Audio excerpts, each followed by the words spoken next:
Hi hello welcome to LP moto channel. இன்றைக்கி பார்க்குற தலைப்பு என்ன தெரியுங்களா? ஏங்க, அவன் மட்டும் சக்ஸஸ் ஆகினே இருக்கிறாங்க. அவனுக்கு மட்டும் வெற்றி எப்படி கிடைக்குதுன்னே தெரில. கடவுள் அவனுக்கு அள்ளி அள்ளி கொடுக்குறாருங்க. நான் தோத்துனே இருக்கிறேங்க அப்படின்னு புலம்பினே இருக்கிறீங்களா? அதுக்கு யார் காரணம் தெரியுங்களா?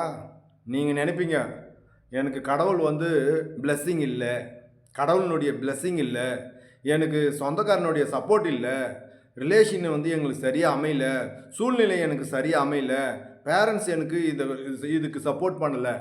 கண்டிப்பாக இல்லைங்க. இதுக்கு எல்லாம் காரணம் யார் தெரியுங்களா? நாம் மட்டும்தான். நீங்கள் மட்டும்தாங்க காரணம். ஏன்னு சொல்கிறீங்களா? சொல்லட்டுங்களா? வெற்றின்ற எண்ணத்தை நீங்கள் நம்புறதில்ல. எப்போ உங்களை நம்பலையோ அப்போ வெற்றி வராதுங்க. வெற்றி பெற்றவர்களுடைய எல்லாரையும் போய் செக் பண்ணுங்கள், எல்லாரையும் ஃபாலோ பண்ணுங்கள், அவர்களுடைய சுயசரிதியை போய் பாருங்கள். பயோகிராஃபின்னு சொல்கிறாங்க இல்லையா, அவங்கள்ட்ட போய் பாருங்கள், அவங்க என்ன சொல்லியிருக்கிறாங்கன்னு பாருங்கள்.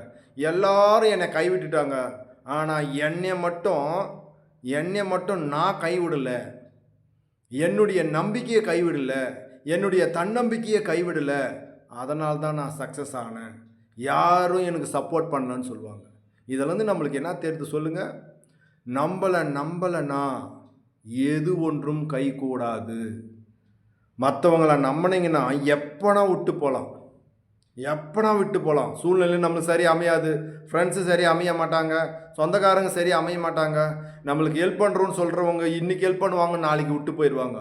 ஆனால் தன்னம்பிக்கை உங்களிடத்தில் இருக்கக்கூடிய பட்சத்தில், நம்பிக்கை உங்கள்கிட்ட இருக்கக்கூடிய பட்சத்தில் தீப்பிளம்பா உங்களை விடவே விடாது. அது புகஞ்சினே இருக்கும். ஒரு நாள் அது என்ன பண்ணும்? பக்குன்னு பற்றும். எப்படி தீ எப்பா பக்குன்னு பற்றிக்கிச்சுப்பா, திக்குன்னு பற்றிக்கிச்சுப்பா அப்படின்றாங்க இல்லையா? தன்னம்பிக்கைக்கு நீங்கள் உயிர் ஊட்டி கொண்டே இருந்தால் உங்களுடைய வெற்றியை அந்த ஆண்டவனாலும் தடுக்க முடியாதுன்னு சொல்லுவாங்க.